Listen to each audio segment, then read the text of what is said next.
तो जब केस आपके सामने आते हैं तो आपको सबसे ज्यादा आज तक मतलब टफ केस की जब आप स्टार्ट किया था तो आपको कौन सा जो हिट कर गया, ऐसा कोई केस है? हाँ, एक लेडी थी कानपुर की, तो उनका ना प्रेत दिखता तो प्रेत ही था बॉडी में, लेकिन काटते थे ना ऐसा लगता था वो वापस से उतना ही हो जाता है।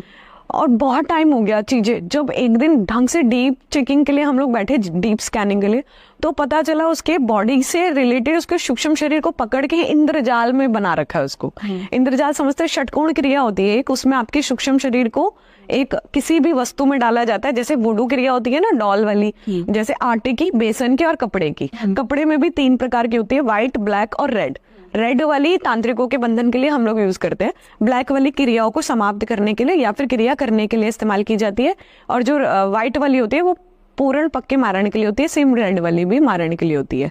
तो ब्लैक वाली नॉर्मल सभी यूज करते हैं, कोई ठीक करने के लिए करता है, कोई क्रिया करने के लिए करता है। तो उसके बेसन वाली में बांध रखा था। बेसन की गुड़िया, एक आपकी स्ट्रक्चर बनाया जाता है, जैसे आप है, आपकी बॉडी, आपका नाम लिखा जाता है उसमें, जो भी पर्सनल इन्फॉर्मेशन है उसके ऊपर वो रखा जाता है बेसन की गुड़िया को। उसके ऊपर फिर भेदन किया जाता है। भेदन जैसे नाभि, सर, कान, आपका प्राइवेट पार्ट और दोनों पैर और हाथ, 5 से 7-8 चीजें, अष्टबंधन होता है, ये लग जाता है। उसके बाद वो आपसे कुछ भी काम करा सकते हैं।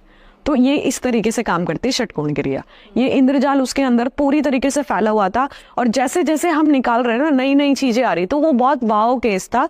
और हमने बहुत कुछ सीखा भी उससे, कि सिर्फ एक प्रेत को आप नहीं डिफाइन कर सकते कि हाँ हमने एक प्रेत काट दिया और ठीक हो गई बॉडी, नहीं, पीछे से तांत्रिक भी एनर्जी